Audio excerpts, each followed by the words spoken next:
Hello friends, कैसे हो? I hope आप अच्छे होंगे। तो जैसा कि आप थंबनेल देख ही चुके होंगे, तो आज हम डिस्कस कर रहे हैं। ये 2013 का पेपर है, ठीक है। किसका है? साइंस मैथ का है, ठीक है।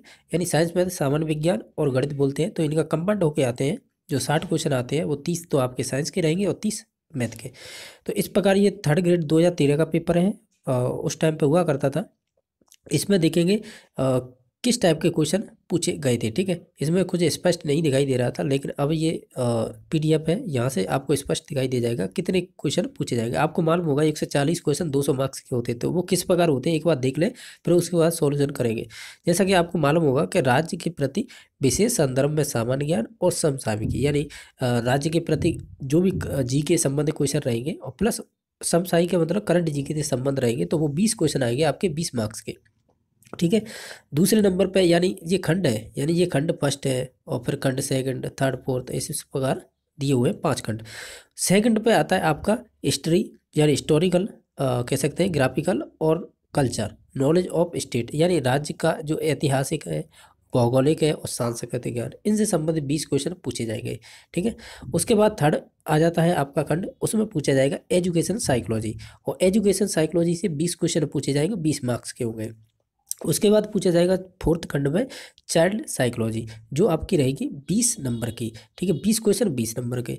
लेकिन अब देख लेते हैं जो आपका पांचवा खंड है, वो रहेगा आपका सब्जेक्ट का, यानी जो विद्यालय विषय है, और जिसमें जनरल साइंस और गणित, यानी कह सकते हैं साइंस मैथ के 30-30 क्वेश्चन रहते हैं, साइंस के 30 क्वेश्चन, 30 ही मैथ के। इस प्रकार ये टोटल 60 क्वेश्चन हो जाते हैं, और प्रत्येक क्वेश्चन कितने कितने नंबर का है? 2 मार्क्स का। तो इसमें मल्टीप्लाई करेंगे तो ये 120 हो जाएगा। ऊपर अभी हमने बात की थी ये खंडों की, जैसे कि पहला खंड ये था, 20 क्वेश्चन इसके और 20 इसके और 20 इसके और फोर्थ के 20। तो ये टोटल कितने हो जाते हैं? 80 क्वेश्चन ये हो जाते हैं 80 मार्क्स के। और 60 क्वेश्चन कितने के हो जाते हैं? 120 के। तो टोटल करते थे तो 200 का पूर्णांक हो जाता है। आप समझ गए होंगे 140 तो क्वेश्चन रहेंगे आपके क्वेश्चन, और आपके टोटल मार्क्स कितना रहेगा? 200 का पूर्णांक रहेगा, ठीक है। ये उस टाइम पे हुआ करता था। इसमें से जैसे सेक्शन फर्स्ट है, ये आपके जो राज्य के प्रति सामान्य ज्ञान है और प्लस करंट जी के उससे संबंधित क्वेश्चन है ये। सेकंड खंड में आते हैं हम। सेकंड खंड ये रहा। ये कह सकते हैं राजस्थान की जो भी ग्राफिकल, यानी भौतिक प्रदेश और कल्चर और हिस्ट्री, इससे क्वेश्चन बनेंगे, ठीक है। थर्ड खंड में आपकी टीचिंग मेथड पूछी जाएगी साइंस मैथ की। तीसरा खंड जैसा कि मैं दिखा पाऊंगा आपको, ये रहा, ठीक है। तीसरा खंड ये है, इसे आपके टीचिंग मेथड से संबंधित होगा। आज हम इससे सॉल्व करेंगे। और इसके बाद आती है साइकोलॉजी, यानी चाइल्ड साइकोलॉजी। ये रहा फोर्थ सेक्शन, ठीक है। उसके बाद आ जाता है लास्ट में आपका पांचवा खंड है, जो सब्जेक्ट से संबंधित होता है, जिसमें साइंस और मैथ के क्वेश्चन बनते हैं। तो ये है आपके साइंस और मैथ से, यहाँ से स्टार्ट होंगे 140 तक। तो इसे हम कल करेंगे, लेकिन आज हम इन क्वेश्चनों को करते हैं जो आपके चाइल्ड साइकोलॉजी और टीचिंग मेथड से संबंधित जो क्वेश्चन पूछे गए हैं। जैसा कि आपने देखा होगा, मैंने हिंदी का क्वेश्चन पेपर सॉल्व करवाया है। आपने देखा हो नहीं है तो विजिट करके देख सकते हैं, क्योंकि साइकोलॉजी है, यानी चाइल्ड साइकोलॉजी, टीचिंग मेथड और राजस्थान जी के लिए ये तो कॉमन रहेंगे। सब्जेक्ट के 60 क्वेश्चन चेंज होंगे, यानी लेवल 2 वालों के लिए। बाकी तो सब सेम आता है। अब देखते हैं जैसे 41 क्वेश्चन नंबर है कि समाज मिति के जन्मदाता कौन है, यानी जो सोशियोमेट्री मेथड है उसके जन्मदाता कौन है, तो वो आप जानते हो JL मोनेरो है। तो ऑप्शन नंबर डी सही हो जाएगा। और मोस्टली देखा जाए ये रीट में आपने पढ़े होंगे वही क्वेश्चन है, लेकिन उस टाइम पे किस टाइप के पूछे गए थे ये कन्फर्म हो जाता है इन क्वेश्चन पेपरों से, ठीक है। नेक्स्ट क्वेश्चन नंबर है 42। ये पूछा है सीखने के सिद्धांत उनके प्रवर्तकों का मेल सही नहीं है। अब इनमें से चार में से छांटना है।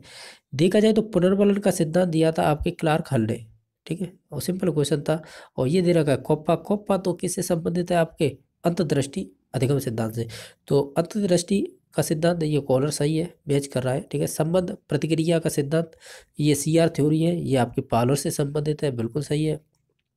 उत्तेजक अनुक्रिया सिद्धांत यानी SR थ्योरी, ये आपके थॉर्नडाइक से संबंधित, यानी B, C और D ये तो सही है, लेकिन जो पहला ऑप्शन है वो गलत है, ये आपके क्लार्क हल से संबंधित है। अगर यहाँ पे ये पूछा जाता पुनर्बलन पर जोर किसने दिया सर्वाधिक, तब इसका राइट आंसर स्किनर हो जाता, ठीक है। और ये चीज़ें आप मालूम हो गई आपको, ठीक है। नेक्स्ट है 43 नंबर क्वेश्चन। रोरसा स्याही धब्बा परीक्षण का प्रयोग किया गया था, यानी आपको ऑप्शन दे रखे हैं बुद्धि मापने के लिए, रुचि मापने के लिए, उपलब्धि मापने के लिए और व्यक्तित्व के मापने के लिए। तो सिंपल क्वेश्चन था, व्यक्तित्व मापने के लिए रोरसा स्याही धब्बा परीक्षण होता है, ठीक है। जिसे IBT बोलते हैं, ठीक है। नेक्स्ट देख लेते हैं, और ये हर्बर्ट रोड्स ने ही दिया था। कब दिया था? 1921 में, जिसमें 10 कार्ड हुआ करते थे, ठीक है। चलो 44 क्वेश्चन नंबर है कि मनोविश्लेषणवादियों के अनुसार मानव व्यवहार का संचालन होता है। ये इस टाइप का क्वेश्चन है, तो इसका राइट आंसर हो जाएगा ये अचेतन मन से संबंधित है, यानी अनकॉन्शियस माइंड होता है, वो आपके मानव व्यवहार को संचालन करता है, ठीक है। चलो नेक्स्ट क्वेश्चन देख लेते हैं। 45 नंबर क्वेश्चन क्या है? ये पूछ रहा है आपसे कि दमन एवं समन क्या है, यानी जो आपके रिप्रेशन और सप्रेशन आर टाइप्स ऑफ, यानी ये किसके प्रकार है? तो ये सिंपल था, ये रक्षा युक्तियाँ होती है, जिसे हम डिफेंस मैकेनिज्म बोलते हैं, ठीक है। तो ऑप्शन नंबर सी सही था।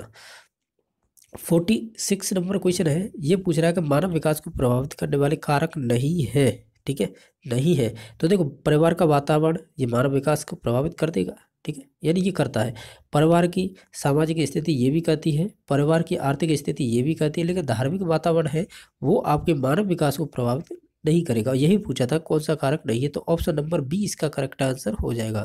क्वेश्चन नंबर 47 है कि न्यूटन वृक्ष से सेब को नीचे गिरते देखा और अचानक उनके उसने गुरुत्वाकर्षण के सिद्धांत की, ये उदाहरण है। यानी आपने देखा होगा जो अंतर्दृष्टि अधिगम सिद्धांत है, यानी इनसाइटफुल थ्योरी है, जो कॉलर कोप्पा मैक्स वर्दमाइवर बोलते हैं या वर्देमाइवर बोलते हैं, तो उन तीनों के द्वारा दिया गया था। उनमें यही बात की गई, आपके अंदर कोई भी किसी भी समस्या का हल अचानक आता है तो ये उनसे संबंधित है, यानी अंतर्दृष्टि अधिगम सिद्धांत से। तो ऑप्शन नंबर ए सही हो जाएगा। नेक्स्ट है भग्नाशा एवं मानसिक द्वंद्व के उदाहरण है, तो ये आपके जैविकी और भौतिकी बात कारक हो सकते हैं ये, या संवेगात्मक कारक हो सकते हैं, या सामाजिक कारक हो सकते हैं, ये सभी हो जाएंगे, यानी उपरोक्त सभी इसका राइट आंसर हो जाएगा। नेक्स्ट क्वेश्चन नंबर 49 है कि अधिगम प्रतिफल का तात्पर्य क्या है, यानी आपने देखा होगा जो आपकी लर्निंग आउटकम्स होती है, हम बात करें बालक के मानव व्यवहार में होने वाले परिवर्तन होते हैं, ठीक है। ये सिंपल, ये हम कह सकते कि यह क्या है, ये अधिगम प्रतिफल है। और देखा होगा रीट 2021 में ये टॉपिक जोड़ा भी गया था, आपने देखा होगा रीट 2021 में जो लर्निंग आउटकम्स है ये टॉपिक जोड़ा गया था। तो ये आपके थर्ड ग्रेड उस टाइम पे भी पूछा करते थे इस टॉपिक से क्वेश्चन, ठीक है। तो नेक्स्ट देख लेते हैं, बालक के भाषा विकास में मुख्य योगदान देने वाली संस्था कौन है, ठीक है। तो इसका राइट आंसर हम जाएंगे परिवार पर, तो ऑप्शन नंबर ए सही हो जाएगा। क्वेश्चन नंबर नेक्स्ट है कि अंतःस्रावी ग्रंथियां व्यक्तित्व को प्रभावित करने वाले कैसी कारक है, यानी आपसे ये पूछा है जो हमारी एंडोक्राइन ग्लैंड्स होती हैं या अंतःस्रावी ग्रंथियां होती है, तो व्यक्तित्व को प्रभावित करने वाले ये कैसे कारक है, यानी ये सामाजिक है, तो ये तो गलत है, क्योंकि अंतःस्रावी ग्रंथि तो हमारे शरीर से संबंधित है। तो हम कहेंगे हेरिडिटी, यानी आनुवंशिकी बोल सकते हैं, ये बेस्ट ऑप्शन रहेगा इसके लिए। तो ऑप्शन नंबर इसका बी सही हो जाएगा, ठीक है। चलो नेक्स्ट क्वेश्चन नंबर देख लेते हैं।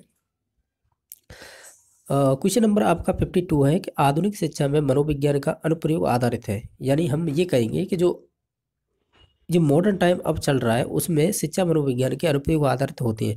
तो इन ऑप्शनों को देखेंगे ना तो सिंपल है कि व्यक्तिगत विभिन्नताओं पर आधारित होते हैं, यानी इंडिविजुअल डिफरेंस होते हैं, उन पर आधारित होता है आधुनिक जो भी शिक्षा मनोविज्ञान है, ठीक है। तो ऑप्शन नंबर एक सही हो जाएगा। क्वेश्चन नंबर नेक्स्ट तक वंशानुक्रम से संबंधित प्रयोग चूहों पर किसने किए थे, ये अच्छा क्वेश्चन है, ठीक है। तो ये मैकडूगल ने किए थे, किसने? मैकडूगल। ऑप्शन के अनुसार जा रहे हैं, इसका राइट आंसर बी ही होगा, ठीक है। नेक्स्ट क्वेश्चन नंबर है कि स्मृति का कौन सा अंग नहीं है, तो इसमें स्मृति का पूछा है ना, तो वो चिंतन नहीं होगा, यानी जो थिंकिंग होती है वो आपकी स्मृति का अंग नहीं होगा।